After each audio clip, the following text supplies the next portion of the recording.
think we're recording. Okay, so this is a kind of continuation on what we did before with the assignment I had in one of my courses where Sean and I had a conversation. I have not been able to do the normal type of videos because I had an issue with my iPad.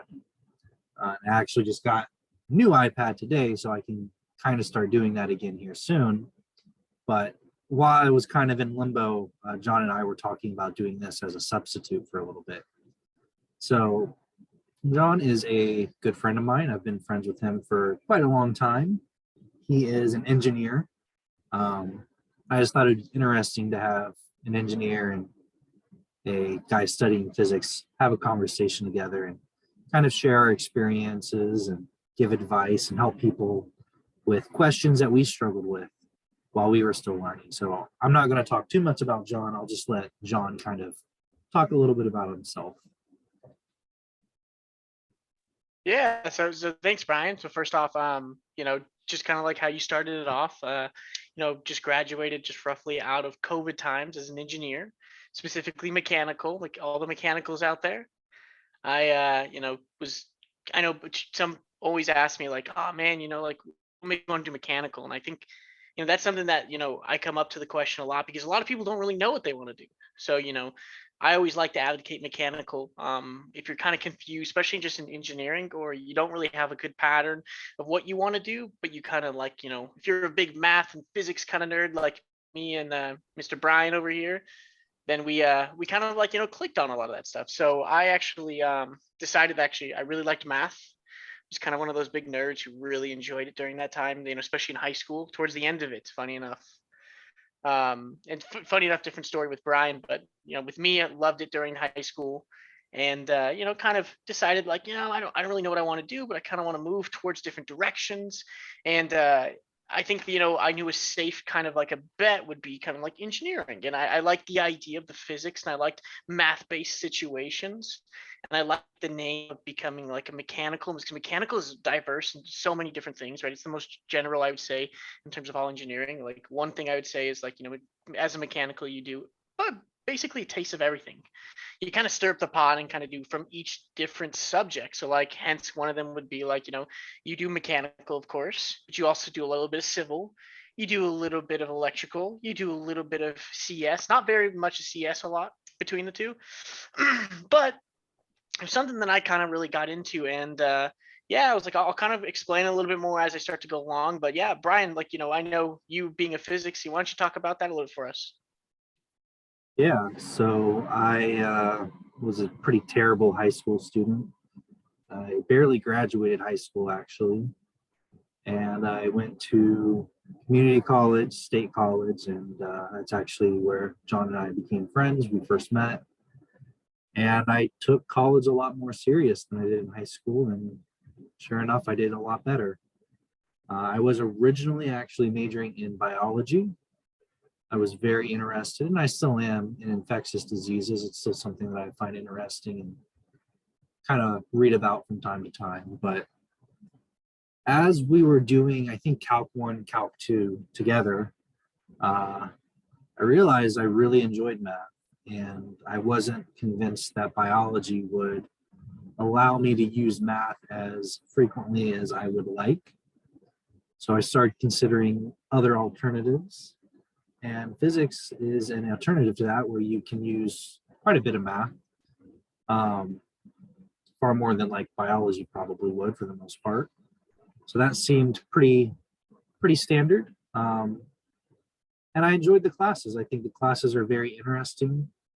One thing that I think is very good about physics is it's very broad, which to some sense, some people don't like that. If you want to be specialized in a certain area, you know exactly what it is you want to do. But what I like about it is physics is pretty encompassing of a whole lot of different things. You're pretty well rounded. You have a pretty good idea of how things work in general. And you pick up quite a bit of skills along the way. You do a little bit of coding, not as much as like a CS major, but probably more so than most others. You do quite a bit of math, probably second only to math majors. So you do learn quite a bit of math and pick up on math skills, and then obviously physics, which is that describes everything around us. I think what I found most interesting about it is just how much there is and how much there is to learn and how you can relate things together. I think when a physics course is taught well, it's like you're reading a story.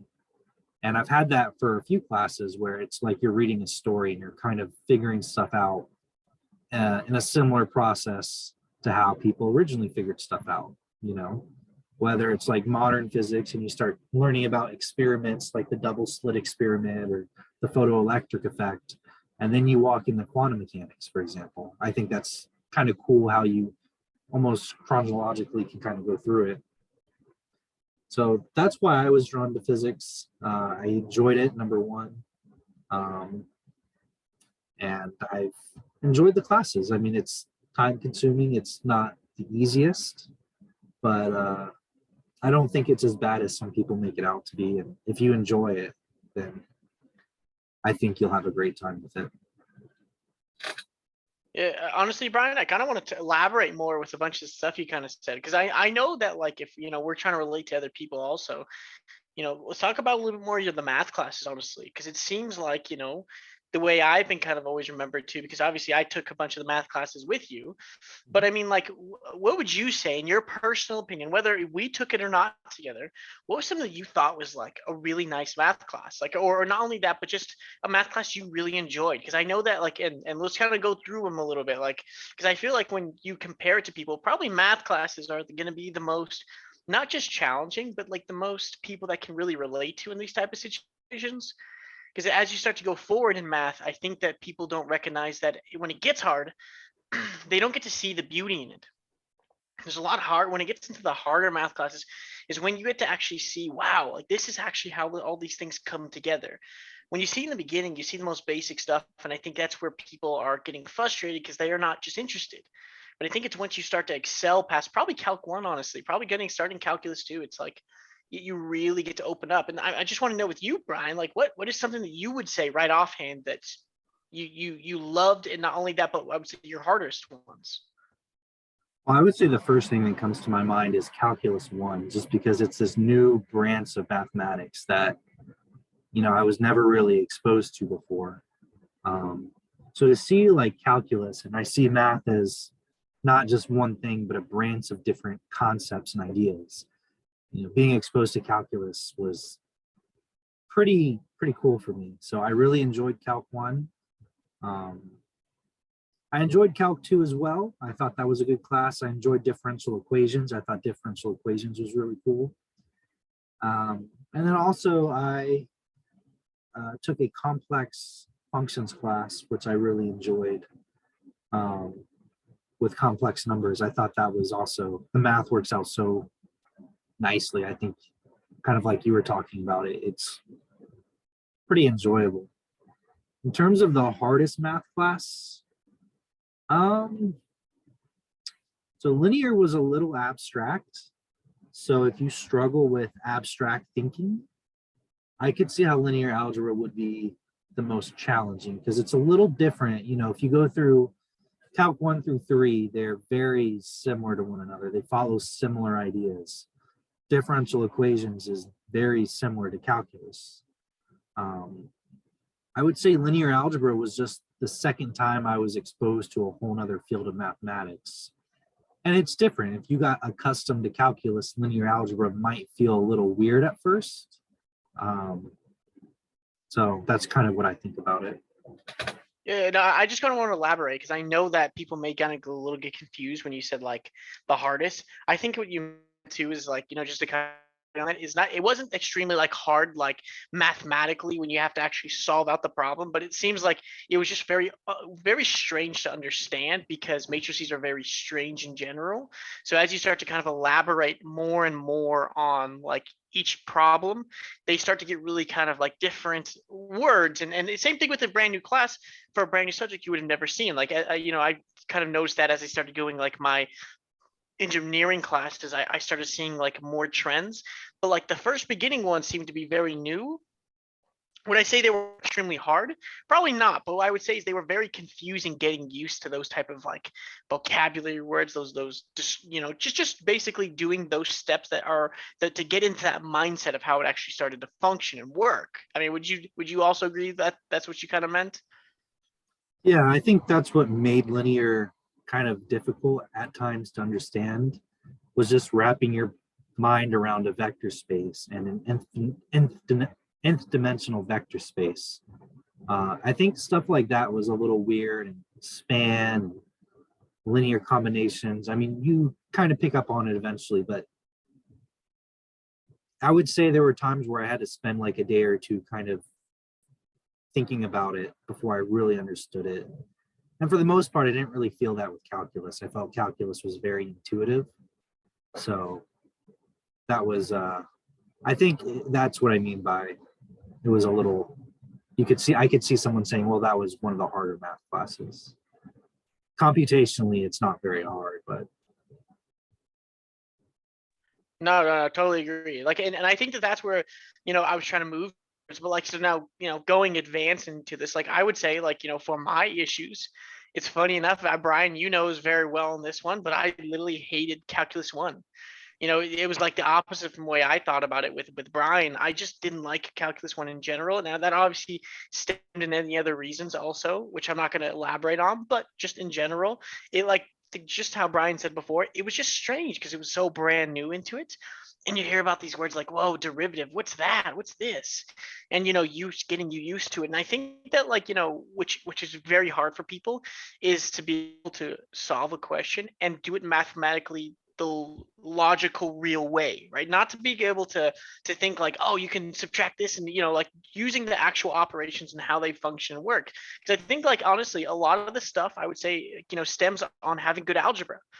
You know, someone who wants to do a harder derivative that comes down to a little bit extra pieces that may come to it. It's the same thing when you go to calculus 2. I would say that like honestly when you stem into harder algebra skills, so like just kind of like longer problems, knowing the actual techniques of how you actually math works is so hard, because you would think the answer sometimes can be so easy, and then it actually seems like it's arbitrary because there are so many certain ways of solving them. Like I remember when I learned like how to integrate tangent, like I was like, what, this is how you start doing this, and almost kind of seem arbitrary, and then you go back and go, oh, that makes sense. So I think that that's where like everything starts to kind of stem from. But I literally couldn't stand calculus one. But funny enough, I always hear like, oh man, calculus two, the scary one. Calculus two is the opposite for me. I literally loved it. I loved every part about it. Going into literally calculus two was incredible because I was able to use of my favorite part of it was actually the final part, which is geometric series and sequences. And I think that that's where I started to really like grow, because I didn't just really like, oh, just like it. I loved it. Actually started like really dedicating my time into reading this book into, which is funny enough, Calculus 2 for Dummies, learning all these different techniques and learning how they actually work. And I think that's where I started stemming into it. But anyways, let's start moving over towards more of like what we kind of both do, right? Like obviously I graduated as an engineer, and I've been working, me doing my own position. But Brian, with you, let's just talk a little about your physics stuff, because as you started to break into it now, just kind of tell me your reaction of like you moving in your degree, and as you started to function from as a undergrad who was getting in his sophomore year or freshman year, to then start changing into his junior year, where he starts reaching the real classes, right? Not just general ed anymore. Now you're doing these bigger upper end classes. What was the change into that, and how did that relate? Like, did you actually was that math class that important for you? And kind of just elaborate a little bit more for me. yeah. So I would say that the upper level physics classes are, they're going to be a little different than what you learned in your introductory courses. Now, you will take mechanics and electromagnetism, which are basically beefed up versions of physics 1 and physics 2. They're more rigorous. But I would say in general, what happens with your physics courses is they become more rigorous. You're not exposed to a whole lot of brand new ideas. You'll learn quantum, which that was brand new to me, and I really didn't touch a lot of thermodynamics, so that and stat mech were pretty new to me. But I would say the big difference between your lower level classes and your upper level classes is they're going to be more rigorous. They're more theory based. They're less application based. So that's, I would say, the big difference between engineering and physics. With engineering, you're going to have more application based problems and whatnot to deal with. With physics, it's going to be a little bit more theory based. You might have to prove something or show a relationship or something along those lines. The math definitely is very important as you go up. Early on, it's not really super important in physics 1, and even, well, towards some of physics 2 it is, but you can get away with not really being fantastic in calculus. You can get a B in that class without being good in calculus. You could even get an A in those classes without being good at calculus. But as you start going up, you can't really rely on not having math skills. It's going to become more and more important because you're going to have to actually start deriving a lot of these relationships. So just as an example, calculus 3, incredibly important class, especially the vector calculus part, because that is all electromagnetism. When you talk about Maxwell's equations, it's impossible to really understand them without having an understanding of vector calculus. Also with quantum mechanics, you can know basic quantum mechanics without knowing linear algebra. But if you take a semester-long quantum class, like not a modern physics class, but a quantum 1, quantum 2 class, you really have to. The first part of quantum 1 for me was essentially a more rigorous modern physics. But then the second half, you start getting into Hilbert space, for example, which is similar to vector spaces. You start talking about inner products, and you start talking about eigenvalues and eigenvectors or eigenstates and what those represent. And by the time you get to quantum 2, it's kind of mandatory. Day 1, you have to be able to diagonalize a matrix. You have to be able to find eigenvalues and eigenvectors. You have to use those properties to prove certain things. So linear algebra became incredibly important in those classes. And eigenvalue problems are important in mechanics 2 with oscillators. Let's see, what else is there? Partial derivatives from Calc 3 were very common for me in thermal physics. So being able to work with partial derivatives and their properties were very important. You do any Taylor series? Oh yeah, all the time. So Taylor series is super important. Basically every class you do Taylor series at some point. I've did Taylor series in quantum a couple times. Thermodynamics, a big thing is called the Stirling approximation, which is somewhat similar. But yeah, those are all Taylor series, and series in general are very important. So yeah, those are super important to use. And also differential equations is very important I've noticed mostly mechanics, differential equations have been the most common, but just as an example, on one of my electromagnetism exams, you had to construct a differential equation and then you had to solve the differential equation. So you have to know differential equations pretty well. The harmonic oscillator, if you want to solve that, well, you could use a ladder operation to solve it, but there's also a power series solution. So you can expand it as a power series. So it really comes up all the time. You could get a rugged physics understanding without too much math, but to really understand it at a higher level, it's used every day. So I definitely would prioritize math classes. If you're still taking some calculus or differential equations, I would really emphasize making sure you understand that, because it'll make your life much easier later on. Totally. Because I remember literally, it's funny enough, like I remember hearing some people tell you, like, a lot of the math classes, especially like I guess physics a lot more. It was a lot different for me, right? As a mechanical, as an engineering, you don't really use a lot of, like, you use mathematics, don't get me wrong. Like I said, and kind of stemmed it in the beginning, is that like a lot of it's going to be grabbing basically some sort of like, just normal algebra stuff is going to be so important, because as you start to kind of move on from DiffEq to moving over towards even in our controls and systems, even in dynamics and thermo, and you have all these different classes that you take. So like an engineer, basically the specifically mechanical, you have these things called the three horsemen, which is dynamics, there's thermodynamics, and there's fluid dynamics. So those are basically the once you get the weed out classes. Normally dynamics isn't as hard. Depends on who you have as a teacher, but thermal fluids are known to be pretty hard.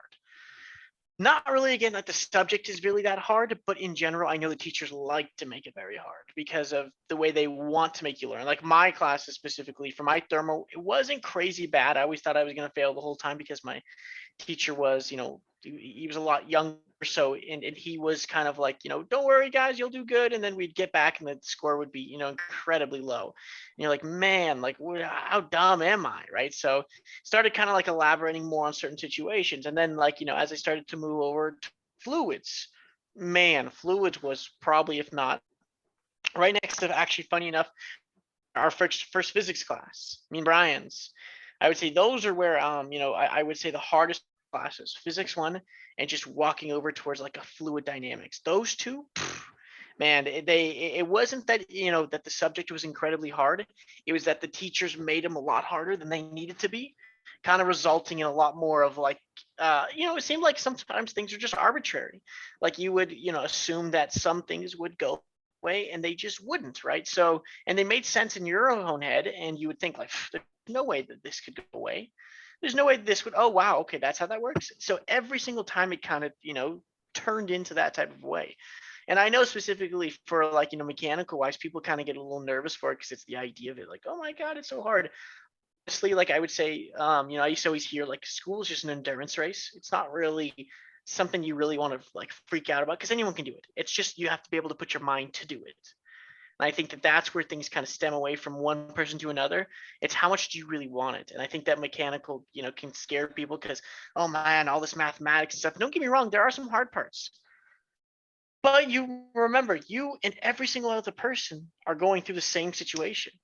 Like, I mean, I don't know, like, how well people do generally. Like, I've seen a lot of people drop out of school, but I've also seen a lot of people pass through school. So I think like it kind of separated. Also, what can you learn different from a different person? Some people just don't get it, right? Like math, I know that they try to stand there. Like I said, like as you start to move towards each of these math classes, people freak out about it. Or even going into like the higher end physics or math classes, and for engineering or even physics, or if you start moving towards the engineering classes that are going to be a lot harder. Like I said, dynamics, thermodynamics, heat transfer is one of them, control systems, any of these things that basically start to function towards a lot higher in math and such. Every single one of them are going to be relatively consistent between each other. But I think that sometimes you do need to know a little bit more. But remember, you learning something in calculus too, most likely or most of the time, they won't just come over there and give you that and say, you know what, since you don't, since this was done a little while ago, you can go ahead and, don't worry about it. But sometimes the teachers are still pretty lenient on it, right? They teach the same thing every single time. So I would say is, if you're going to keep going towards something, look at the alternatives to where you can go from there. Like, I know that, like I said, mathematics and stuff like that freak people out. So if you do like math a lot more, and you like the physics aspect, but you don't really want to stem more towards that, theoretical basis, go to mechanical. But if you do really like that crazy mathematics that, seems a lot more arbitrary, or those crazy, functions that they come up with, then, maybe physics might be a more of a direction you want to go. Like, I mean, would you agree with that, Brian? Yeah, definitely. Everyone has different things they like and enjoy. If you like applications more, I think engineering is a good route. I think there is room for application-based physics. And, there's applied physics PhD programs, there's engineering physics. So those are also options that are available. The reason that I do like studying physics is that it is broad and I have the opportunity to go different places. If I want to apply graduate programs for engineering, I think I could get into an engineering program. If I want to do physics, I think I could do physics or applied physics. I think it leaves me with a good amount of options. Um, but if you know you like applications, if you know you like applied stuff, and you want to just work right with the bachelor's, engineering is definitely the way to go. Um, so it kind of depends on your preference and what you like. I really enjoyed physics. I enjoyed the math behind it. I almost wish that I studied math in a way as well because I really enjoy it. Um, but one thing I've kind of realized since attending the university is you don't really have to attend classes to learn material. I'm very confident that most people could self-study mathematics or physics or engineering and be just as knowledgeable in that as somebody who's taken those classes before. So that's the other thing as well, is if you just enjoy the classes, it's always possible to self-study. I actually bought an abstract algebra book, so I'm going to be studying that in my free time and hopefully learning the material, and maybe I'll make videos about it on this channel once I feel that I understand it well enough. Um, but yeah, no, in general, I would say I agree with that. No, yeah. So Brian, going back to you and such, like, I know you specifically are into physics. You kind of stem, in different directions to kind of like, when we talk specifically about this stuff, like what exactly is your plan, right? Because you're coming up to finishing your bachelor's. So then Yep. what do you kind of like want to move towards right now? I know that you were talking about kind of like either maybe even sticking towards an engineer, or maybe you want to move around and stay inside the theoretical physicists type of deal where you become more of a teacher. Like what direction do you want to move towards that you think that will be beneficial to what you want to do for the rest of your life? So I graduate in the fall, this fall. So in a couple months, I will have my BS in physics. As for what I plan on doing, well, I will be applying to graduate schools. I'm in the process of writing my personal statement. I take the GRE in about a month. Uh, so I will apply to graduate programs. And, I'm interested I'm open to different things. I will obviously work after my bachelor's for a little bit, but I do want to go to grad school eventually. Some of the programs that I'm interested in are theoretical, that I really like, that I'm very interested and passionate about, but I know how competitive that is. So I'll also apply to like a few applied and experimental, or I'll mention experimental um, advisors that I could work under.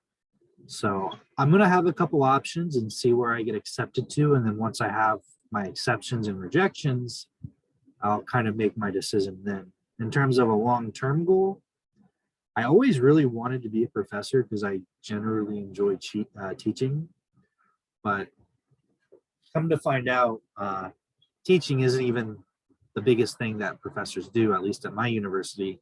The number one thing is research, which I don't mind research. I even would say I like it to an extent, but I wouldn't say that that's my passion. I would say my passion is I like teaching. Um, so that was unfortunate, and also just how competitive it is to be a professor. You know, with my application, realistically, I'm not going to Harvard or MIT or something like that. So being a professor would be very, very difficult. So that's why I'm also interested in industries as well. So those are kind of what I'm looking at. Okay. So then like would you kind of elaborate a little more on that, like because how hard is this to kind of like kind of move towards those type of positions? Because like I know, like I hear it from you and stuff like that, but like I it's hard to get an aspect of like what really goes on as a physicist, and then going into your grad, like I don't think sometimes people recognize the difficult undergrad that degree is. Like I would argue that it would probably be the hardest degree undergrad, no chance compared to anything. Literally, I would say undergrad wise, physics is by far the hardest one. I mean, would you I mean, I know that it's kind of a biased opinion because you are a physicist, but I mean, compared to like you knowing other majors around, what would you say about that? Would you agree with that? I think it depends on where you go. Um, depending on what the professors are like in that department and kind of how they treat things. Some departments, it'll be easier than others. At times, it's definitely very hard and tedious, and there's definitely a lot you have to focus on. But I mean, it's not like it's absurd. It's not like the average person couldn't get a degree in physics. What I will say is if you want to go to grad school in physics, it gets a lot more competitive. Um, because then it's not good enough just to pass your classes. You have to do well in your classes, and more important than that, you have to get research. So you have to do research. Most people have to work while they're in college, so you're working, you're doing research, and you have to have time to study for your classes to get good grades, plus studying for any standardized tests you have to take, writing personal statements. I would say the hardest part is the grad school stuff. If I just had a graduate college, it would be pretty easy actually. I could work like 30, 40 hours a week and probably still get a BS in physics.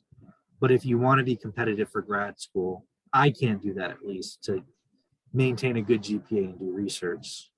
Um, so I would say if you want to go to grad school, physics gets a lot more difficult because you can't really settle for C's and you can only maybe settle for a couple B's, you know. Reminds me of like you're like a nursing degree trying to get into like the program or something. That's how like I know how crazy they are too, like in general about like once you start to kind of get into your once you get in from your general to your more major classes, they're like, you want to get a 3.2, you want to get 3.5? Yeah, sorry, it doesn't work. I know someone who got literally rejected from that too. Like if he had a 3.8, got rejected. Yeah, it's pretty discouraging just to see how hard it is, but I haven't done research on this. I'm hoping if industry is an option post grad school, they won't be as concerned about where I received my PhD from. Um, and if I do in an engineering, which is something I'm open to, the only thing I'm concerned with that is I'm not an engineer. I haven't taken engineering classes. So I feel like I would struggle and be kind of far behind. In, honestly, I want to talk on that note because honestly, I want to jump onto this because I feel like, what's so funny? I kind of want to step on, kind of in that direction where we're going to talk about because, I just get told all the time, like, oh man, everything you do in class. That's why I brought up the idea before that like school's an endurance race. There's not a really lot that you'll learn it and you'll be familiar with it. But like, let me give you an example. The guy who's going to build a bridge, he's not going to go back over there and start doing it mathematically with a piece of paper and draw it out. Right? It's not how that works. What he's going to do is he's going to go over to his computer and he's going to type in or he's going to design or however he's going to put it. He's going to check the stresses on each of them. He's not going to do that. He's going to bend it in different directions. He's going to see what the flaws are and then basically go from there. Versus like as an engineer, like I'll give you an example right now. Currently, I work as a sales engineer. Sure, you need to know applications to engineers, but guess what? Certain things as an engineer, you don't, there's nothing really much more you need to learn that like you couldn't learn in honestly 20 minutes. I'll give you an example too. More stuff like as I'm doing right now. I do a lot of quoting. I put in these things called like POs, which are price orders, and just basically things that people want to purchase and buy, or they want to learn a quote. But sometimes those quotes get a little hard, right? Because the person doesn't know what you want, right? And when you're in a harder, application, it starts to stem into many different questions. So, right, I have a lot of people inside my position slash job who have been there for 10 years plus, and they are, because they're not qualified as an engineer because they don't have a degree, but they know absolutely everything. That's what justifies the difference. There's not really, I would say, a difference between it because they've been around forever. They know it better than I am, right? I'm the engineer who goes over there, works there with them, sure, but I'm not the one who knows as well as they've been. She's been there for 10 years. I've been there for 3 months, right? That's the kind of like the part that stems that I think people are kind of confused on. With like, oh man, you have to be that smart. You don't have to know anything. Literally, I would say like if you to justify this into the direction of where you go, I think it's funny where people go, man, like you're an engineer, you must be smart. I'm like, no, it's actually the complete opposite. You don't really need to be very smart to go on it because you don't. A lot of the stuff you do, you learn so many different things. You pick up on them and you move on. But it's not like you need to kind of like move around in different directions because I know that specifically Brian still is inside school, so he can't really, speak completely what it is to get outside of school. But in general, I would say that every single position except for maybe possibly one class, which is a class that I learned SolidWorks on when I worked as a design engineer, that I need to know. But honestly, a lot of the stuff that I learned as a design engineer, I learned in that 7 8 months of me working there. So I would say a lot of it was basically on the job. I think the only difference is when you get justified as an engineer or you get the degree, you're able to then put that as your name, and so they can pay you more basically. And they can also say, well, oh, well, we have an engineer who can work in that area.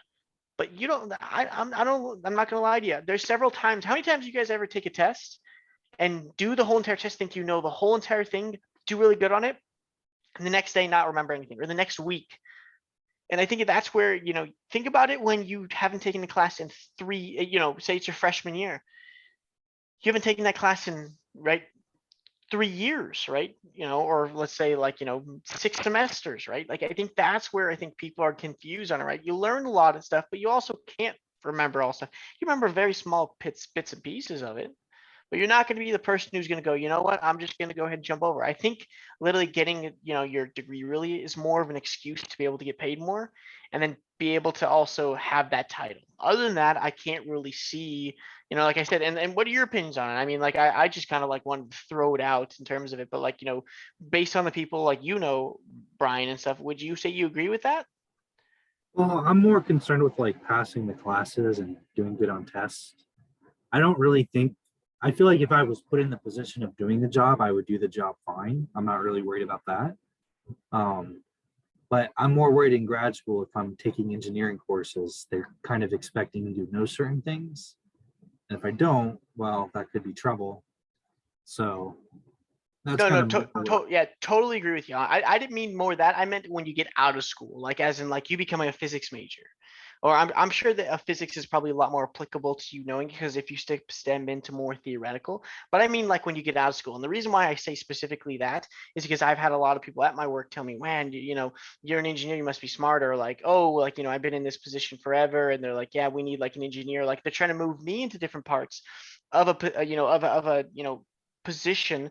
But the funniest part is the person who doesn't have the degree, they kind of like they pay them still well, but they don't start to move them around because they're like, oh well, they're not the engineer. I think that's where specifically that degree gives you the excuse to do so. yeah, definitely, definitely. I agree. Yeah. So anyway, so let's go back into this a little bit. So then with your physics right now, I know that you said you were applying to a bunch of different things. Is there a specific spot you want to go to? Yes, actually, there is mathematical physics program that I'm very interested in. So I'm going to be emailing that professor to talk to him. I'm hoping that there will be an opening there. Um, but it's super competitive because it's theory, and anything theory related is going to be very competitive. So we'll see what he says. If he'll even be open to taking somebody during that cycle. If so, then that's definitely a school I'll be applying to. So that's one that I definitely like. There's a few applied physics programs that I like. Um, so Like, what are the differences between that? Like, you said mathematical physics and basically like physics as in you apply. Like, what does that even mean to someone who wouldn't even understand that? So I would categorize it in three ways. You have experimental, you have theoretical, and you have mathematical. So the mathematical physics, they work on developing mathematical techniques that could be used to solve physics problems. Theorists then use those mathematical methods and apply them to a specific physics problem. Then experimentalists, they often test these theoretical ideas by running an experiment and seeing if the experiment confirms what the theorist was saying. So you have like the mathematical branch, which is doing pretty much pure math. You have the theoretical, which is using math and applying it to physics and theorizing. And then you have experimentalists, which are kind of like confirming whether or not those theories hold any water or not. So experimental is probably the least competitive out of the three to get into. The other two are a lot more competitive. There's a lot less openings. Experimental usually is a little bit more hands-on stuff, a little more experience is important, coding is important. Theory, math is a little more emphasized. That's why a lot of people get 2 degrees, one in math and one in physics. So they'll have a math background necessary to do theoretical work. So that's kind of the difference between them. Well, and I know on common knowledge between me and you, like I know that you said that you wanted to become more the theoretical side, right? Like you like that idea. Like would you is it out of the realm of you saying that you want to get a bachelor's in math? Would you do it? Not in the near future. But it's something, I mean, potentially if I ever did become a professor somewhere and I could take classes for free, yeah, absolutely. But to be honest with you, I kind of have a schedule planned out where I take all the classes that I would have taken at a university. So I feel that I'll have the same knowledge that someone with a bachelor's in math would have, just without paying and actually taking the class.